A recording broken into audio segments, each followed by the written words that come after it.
नमस्कार, आपके साथ मैं हूं अर्पिता आर्य और आप देख रहे हैं आज तक। सबसे पहले बड़ी खबर आप तक पहुंचाएं। दिल्ली में इमारत ढहने से 2 बच्चों की मौत हुई है, जबकि एक शख्स घायल हुआ है।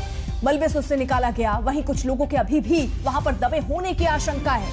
सब्जी मंडी में 3 मंजिला इमारत ये ढह गई। इस मामले में दुकान के मालिक के खिलाफ कार्रवाई की जाएगी। फायर डिपार्टमेंट की 5 गाड़ियां इस वक्त मौके पर मौजूद हैं। एक शख्स को अभी मलबे से निकाला गया, घायल अवस्था में था, अस्पताल में उसे भर्ती किया गया। कई और लोग बताए जा रहे हैं इस मलबे में फंसे होंगे और बहुत ही सावधानी के साथ रेस्क्यू ऑपरेशन जो है उसे चलाया जा रहा है। 3 मंजिला ये इमारत ये ढहा, इसके बाद ये हादसा हुआ। कई लोग अभी यहां दबे हो सकते हैं। ये 2 तस्वीरें इस बीच हम आपके सामने रख रहे हैं। दिल्ली के सब्जी मंडी इलाके में ये आज हादसा हुआ। 2 बच्चों की इसमें जान गई। मौके पर एनडीआरएफ का रेस्क्यू अभियान अभी जारी है। कई लोग मलबे में दबे हो सकते हैं, उन्हें निकालने की कोशिश हो रही है। जो इमारत मलबे में तब्दील हो गया, उसके मालिक से हमारे संवाददाता अरविंद ओझा ने एक्सक्लूसिव बातचीत की। सुनिए। हमारे साथ जो शख्स मौजूद है, इन्हीं की बिल्डिंग है जो गिरी है। ये आपकी की बिल्डिंग थी सर? जी, हमारी बिल्डिंग थी। आप इस बिल्डिंग में रहते थे क्या? जी, इसी बिल्डिंग में रहते हैं। हमारी ऑनरशिप है इसकी। अच्छा। तो किस तरह से बिल्डिंग गिरी है, कुछ बताएंगे क्या? आप इस बिल्डिंग में थे उस वक्त? या उस वक्त हम बाहर थे, बट हम यहाँ पर पिछले 40 साल से रह रहे हैं। अच्छा। और अभी कुछ दिन पहले जो नीचे वाली शॉप है, अच्छा, वो बिकी थी। अच्छा। May be about a month back और शो। तो उन्होंने इस पे काम करना शुरू किया, जो कि पिछले 8 दिनों से 8 या 10 दिनों से चल रहा था। अच्छा। और उन्होंने इलेक्ट्रिक हैमर से ऐसी चोट की शायद, जो कि एकदम जो है बिल्डिंग के बेस को हिला गई।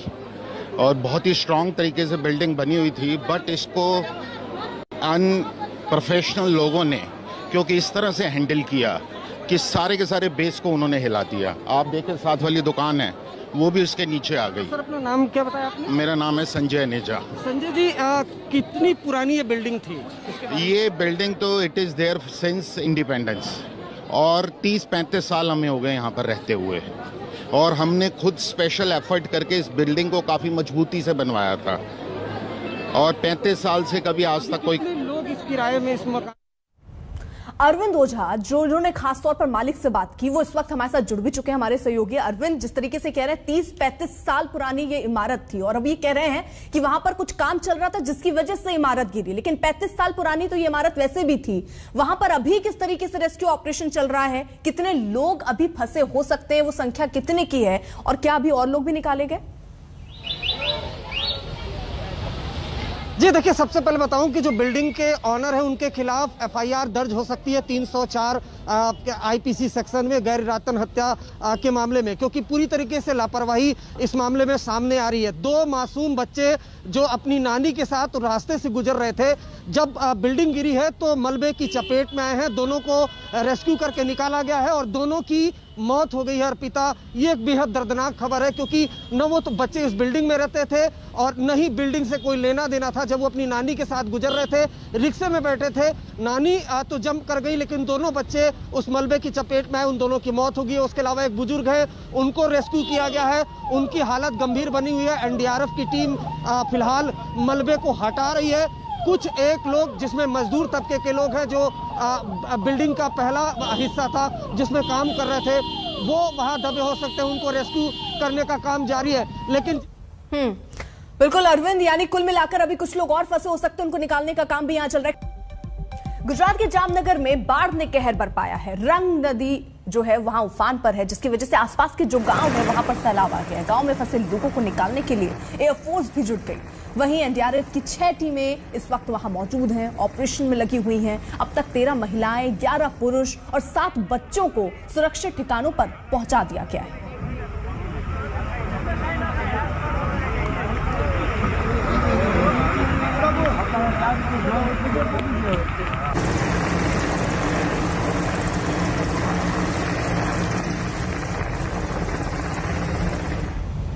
वहीं राजकोट में भी हालात कुछ ऐसे हैं। राजकोट में भी बारिश और बाढ़ के कहर की तस्वीरें सामने आ रही हैं। राजकोट का रया रोड जो है वो पानी से इस कदर लबालब भरा है कि गाड़ी पानी में बहने लगी है। यानी वो सड़क जहां पर गाड़ियां रफ्तार से दौड़ा करती थी, अब स्थिति कुछ ऐसी है कि गाड़ी बहती हुई नजर आ रही है। पानी का स्तर हर बीतते दिन के साथ बढ़ता चला जा रहा है, क्योंकि लगातार बारिश की वजह से नदियां जो हैं वो उफान पर हैं, पानी सड़कों तक पहुंच चुका है। खतरा तो अब जो निचले इलाके हैं वहां पर भी मंडराता हुआ नजर आ रहा है। ये तस्वीरें जरा आप देखिए, किस तरीके से कार जो है वो आपको बहती हुई नजर आ रही होगी।